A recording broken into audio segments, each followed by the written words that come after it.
ఓ భారత సంతతి ఇండస్ట్రియలిస్ట్ కూతురు ఉగాండా జైల్లో మగ్గుతుంది. పుట్టుకతోనే వరల్డ్ రిచెస్ట్ ఫ్యామిలీలో ఒకటైన ఓస్వాల్ కుటుంబంలో పుట్టారామె. పేరు వసుంధరా ఓస్వాల్. కానీ ఉగాండా అధికారులు ఆమెను అరెస్ట్ చేసి అత్యంత దారుణమైన జైల్లో ఉంచారు. ఎంతలా అంటే నీచాతి నీచమైన ఓ గదిలో నేలపై పడుకోబెట్టారు. ఒకటే పూట భోజనం, అందులో నాన్ వెజ్ ఇస్తూ ఉండడంతో ఆమె అది కూడా తినలేకపోయింది. రక్తపు వాంతులు, అపరిశుభ్రంగా గబ్బు కొట్టే బాత్రూమ్ దగ్గర వసుంధరా ఉన్న ఫోటోలు వైరల్ గా మారాయి. తల్లిదండ్రులు ఉగాండా వెళ్లే పరిస్థితి లేదు. ఆమె తండ్రి పంకజ్ ఓస్వాల్ ఉగాండా అధ్యక్షుడు ఒవేరీ ముసెవేనికి లేఖ రాశారు. కానీ ఆయన పట్టించుకోలేదు. ఉగాండాలో 1000 కోట్ల పెట్టుబడి పెట్టారు వసుంధర. కానీ ఆమెను జైల్లో వేశారు. చివరకు హీనాతి హీనంగా చూశారు. కనీసం ట్రయల్ లేకుండా జైల్లో వేశారు. మొదటిసారి బెయిల్ రద్దయింది. ఎందుకంటే కనీసం పోలీసులు కోర్టుకు సమాధానం ఇవ్వలేదు. దీంతో చివరకు ఐక్యరాజ్య సమితి ఆర్బిట్రేషన్ డిటెక్షన్ కమిటీకి లేఖ రాశారు. చివరకు బెయిల్ మీద అప్పుడు బయటకు వదిలారు. అసలు ఏం జరిగింది? వసుంధరను ఎందుకు ఇలా టార్చర్ పెట్టారో చూద్దాం. వసుంధర తండ్రి పంకజ్ ఓస్వాల్. వీరిది చాలా ధనవంతుల కుటుంబం. మొదటి నుంచి ఇండియాలో ఎన్నో పరిశ్రమలు స్థాపించారు. ఆ తర్వాత చాలా వరకు అమ్మేసుకుని స్విట్జర్లాండ్ వెళ్లిపోయారు. అక్కడ కూడా భారీ పరిశ్రమలు ఏర్పాటు చేసి పెద్ద బిజినెస్ మ్యాన్ గా చలామణి అవుతున్నారు. అంతేకాదు స్విస్ పౌరసత్వం కూడా తీసుకున్నారు ఆయన. ఇక ఆయనకు 2 కూతుళ్లు. పెద్ద కూతురు వసుంధర, చిన్న కూతురు రిధి. అయితే స్విస్ పౌరుడిగా కంటే ముందు ఆస్ట్రేలియాలో కూడా వ్యాపారాలు మొదలు పెట్టారు. అక్కడ కూడా ఎన్నో బిజినెస్లు చేస్తూ ఉన్నారు. ఆస్ట్రేలియా పౌరసత్వం కూడా ఉంది. కానీ చివరకు మంచి వాతావరణం, సెక్యూరిటీగా ఉన్న స్విస్ లో సెటిల్ అయింది ఓస్వాల్ కుటుంబం. ఇక పంకజ్ పెద్ద కూతురు రిధి ఇండియాలోనే బాల్యం గడిపింది. ఆ తర్వాత ఆస్ట్రేలియా, సింగపూర్ లో పెరిగింది. స్విస్ యూనివర్సిటీ నుంచి ఫైనాన్స్ లో డిగ్రీ చేసింది. ఇక వ్యాపారంలో దిట్ట వసుంధర. ఆమె చిన్న వయసులోనే పిఆర్ఓ పరిశ్రమలను ఏర్పాటు చేశారు. వ్యాపారం అంటే పిచ్చి. ఎంతలా అంటే ఆమె వయసు వారికి బాయ్ ఫ్రెండ్ కామన్. కానీ ఎంతవరకు ఏ బాయ్ ఫ్రెండ్ తోనో డేటింగ్ చేయలేదు. తాను నిజాయితీగా మంచి వ్యక్తిని పెళ్లి చేసుకుంటాను, నాకు ఈ పిచ్చి వ్యసనాలు లేవని మొహమాటం లేకుండా చెబుతారు ఆమె. పూర్తిగా వెజిటేరియన్. చాలా రేర్ గా ఆల్కహాల్ తీసుకుంటారు. పుస్తకాలు చదవటం, విదేశాలు తిరగడం, వ్యాపారం చేయటం ఇది మాత్రమే తెలుసు. తన బెస్ట్ ఫ్రెండ్ సోదరి రిధి మాత్రమే. అయితే వసుంధర వ్యాపారంలోకి వచ్చాక ఓస్వాల్ ఇండస్ట్రీస్ ప్రపంచవ్యాప్తంగా విస్తరించాయి. మరీ ముఖ్యంగా తూర్పు ఆఫ్రికాలో 1000 కోట్ల పెట్టుబడులు పెట్టారు. ఆమె చైనా కంపెనీలకు ధీటుగా ఆఫ్రికాలో నిలబడ్డారు. గత ఏడాది global youth icon international award గెలుచుకున్నారు వసుంధర. ఇప్పుడు ఆమె వయసు 26 ఏళ్లు. సోషల్ మీడియాలో కూడా యాక్టివ్ గా ఉంటుంది. హాట్ ఫోటోలను కూడా ఇన్స్టాలో అప్లోడ్ చేస్తూ ఉంటుంది వసుంధర. భారతీయ విలువలంటే ఆమెకు చాలా ఇష్టం. అయితే ఉగాండా నుంచి టాంజానియా వరకు ప్రతి దేశంలో భారీగా పెట్టుబడులు పెట్టారు. ముఖ్యంగా ఉగాండాలో 1000 కోట్ల పెట్టుబడులు. మరీ ముఖ్యంగా ఆఫ్రికాలోనే ఎక్స్ట్రా న్యూట్రల్ ఆల్కహాల్ ప్రొడక్షన్ మొదలు పెట్టారు. ఇది కేవలం గింజల నుంచి తీసే ఆల్కహాల్. చాలా నాణ్యమైన, పురుగుమందు అవశేషాలు లేని గ్రెయిన్స్ నుంచి ఆల్కహాల్ తయారు చేసే ప్లాంట్స్ ని ఏర్పాటు చేసి యూరప్ కు ఎగుమతి చేస్తున్నారామె. గత 3 ఏళ్ల నుంచి యుగండాలోనే ఎక్కువగా గడుపుతున్నారు. వారంలో ఒకసారి ఇతర దేశాలకు వెళ్ళొస్తుంటారు. విశ్రాంతి కోసం స్విట్జర్లాండ్ వెళ్తుంటారు. ఉగాండాలో వ్యాపారం దారికొచ్చిన తర్వాత మంచి వ్యక్తులకు అప్పగించాలనే ప్లాన్ లో ఉన్నారు. కానీ ఈలోపే తన గ్రెయిన్ ఫీల్డ్ లోకి వెళ్లిన సమయంలో ఒకేసారి 10ల సంఖ్యలో ఉగాండా పోలీసులు ఆమె దగ్గరకు వచ్చారు.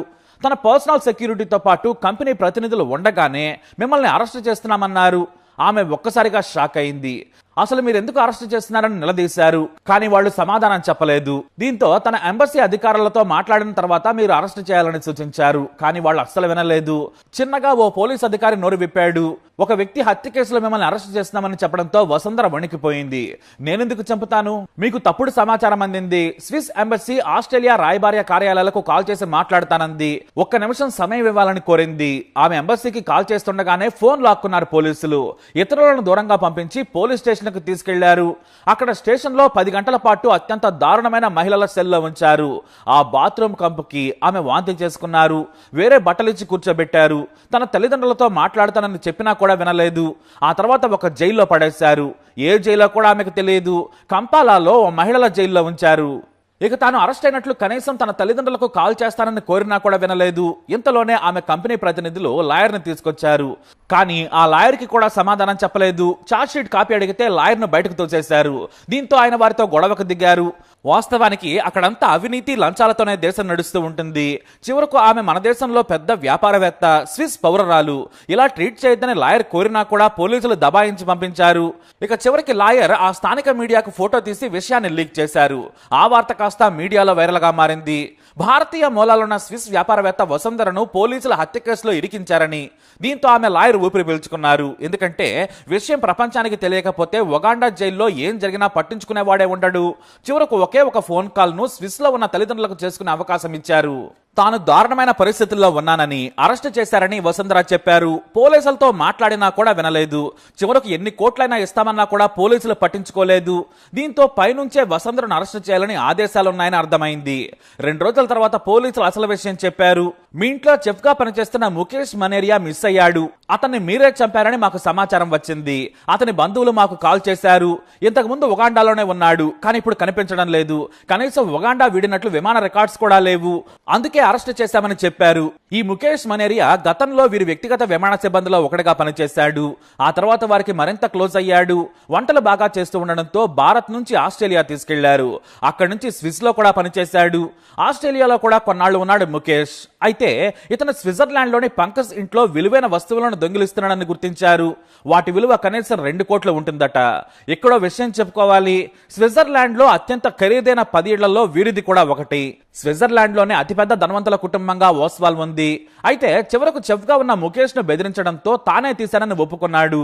2017 నుంచి ఓస్వాల్ కుటుంబంతో ఉన్న ముఖేష్ ఎంతో నమ్మకస్తుడిగా పనిచేశాడు. వారితో ఉంటూనే దాదాపుగా 2 కోట్ల రూపాయలను కూడా వారి నుంచి అప్పుగా తీసుకున్నాడు. అయితే ఉగాండాలో తన దగ్గర పనిచేసేందుకు నమ్మకంగా ఉన్న ముఖేష్ ను తీసుకెళ్లింది వసుంధర. కానీ అక్కడికి వెళ్లిన తర్వాత విభేదాలు వచ్చాయి. అయితే అక్టోబర్ మొదటి వారంలో తన ఆఫీసుకి వెళ్లి ఇంటికి వచ్చే సమయానికి ముఖేష్ కనిపించలేదు. దీంతో వసుంధర తన తల్లిదండ్రులకు విషయం చెప్పింది. ఆ తర్వాత వారెవరో కూడా పట్టించుకోలేదు. ఏం జరిగిందనేది ఎవరికీ తెలియదు. అయితే ముఖేష్ కుటుంబ సభ్యులకు కూడా ఆచూకీ తెలియలేదు. దీంతో అతని భార్యా పిల్లల్లో ఉగాండా పోలీసులను సంప్రదించారు. వారు సోదాలు చేయగా వసుంధర ఇంట్లో లేడు. దీంతో అతన్ని చంపించి ఉంటుందనే ఉద్దేశంతో అరెస్ట్ చేశారు. అయితే వసుంధరను అరెస్ట్ చేసిన తర్వాత ఆమె తండ్రి అతని ఆచూకీ కనిపెట్టేందుకు ప్రయత్నించారు. చివరకు టాంజానియాలో బతికే ఉన్నాడని తేలింది. మరి ముఖేష్ బతికే ఉన్నాడని వదిలిపెట్టాలని పోలీసులను కోరినా కూడా పట్టించుకోలేదు. ఎందుకంటే యువరాణిలా పెరిగిన వసుంధరను కేసుతో వేధిస్తే కోట్ల రూపాయలు, అది కూడా డాలర్లు వస్తాయని కుట్ర చేశారు. దీంతో జైల్లో ఈగల వాలే ఫుడ్ నుంచి మురికిగా ఉన్న పాత్రల్లో నీచమైన ఆహారం పెట్టారు. ఇక భారీగా డబ్బులు తీసుకొని మంచి బెడ్ భోజనం తర్వాత ఏర్పాటు చేశారు.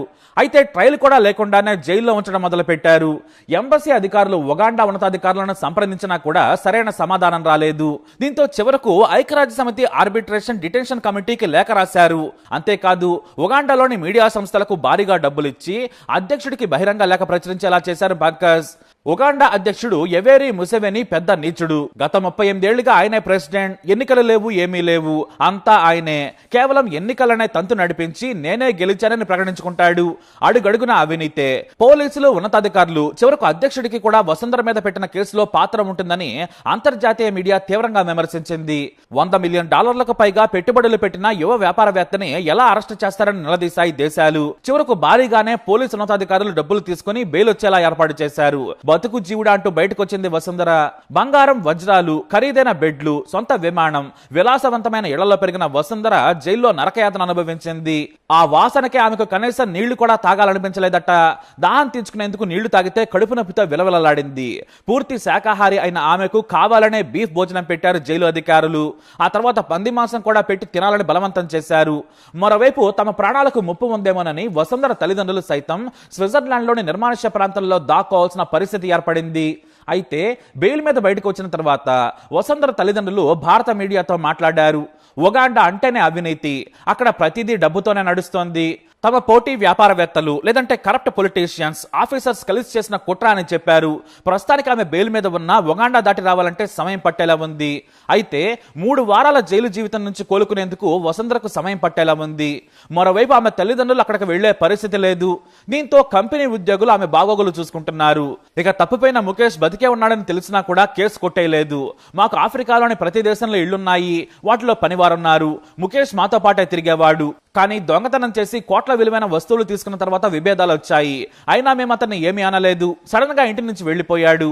దీని వెనుక కుట్ర ఉందని ఆరోపిస్తున్నారు. అయితే తమ ప్రైవేట్ జెట్ లో వసుంధరను ఉగాండా నుంచి తీసుకొచ్చే ఏర్పాట్లు చేస్తున్నారు ఆమె తండ్రి. కానీ అందుకు కోర్టు అనుమతించాలి. అందుకు ఏర్పాట్లు చేసుకుంటున్నారు. ఉగాండాలో వ్యాపారం మూసేయాలని పంకజ్ ఓస్వాల్ ఓ నిర్ణయానికి వచ్చారు. 1000 కోట్ల వ్యాపారాన్ని వేరే కంపెనీలకు అమ్మేసే యోచనలో ఉన్నారు. ఎందుకంటే ఉగాండా ప్రెసిడెంట్ పెద్ద అవినీతి పరుడు. విలువలు, తమ దేశ వ్యాపారం, అభివృద్ధి అభివృద్ధి లాంటి పదాలేమీ ఆయనకు నచ్చవు. కేవలం డాలర్స్ లో మనీ కావాలి, దేశం మీద పట్టు కావాలంతే. అందుకే విదేశీ కంపెనీలు, మరీ ముఖ్యంగా చైనా, అమెరికాలు మాత్రమే అక్కడ నిలబడగలవు. ఇలాంటి అరెస్టులు చేస్తే క్షణాల్లో అధ్యక్షుడు పరిగెత్తుకొస్తాడు. కానీ స్విస్ కు అంత పొలిటికల్ పలుకుబడి లేకపోవడం వల్లే తెగించారు. అదే భారత పౌరసత్వం కలిగి ఉన్నా కూడా వసుంధరకు అంత కష్టం వచ్చుండేది కాదు. ఓవర్ నైట్ లో ఆమెను విడిపించేవారు. అలా ఉగాండా దేశంలో యువరాణిలా పెరిగిన వసుంధర చివరకు నరక కోపమైన జైలు నుంచి బయటకొచ్చింది. నిజం చెప్పాలంటే అదృష్టమే అని చెప్పొచ్చు. అక్కడి జైల్లో మహిళా ఖైదీలైనా కూడా దారుణంగా ఉంటారు. వాళ్ళ మధ్య బతికి బయటకు రావడం అంటే పునర్జన్మే.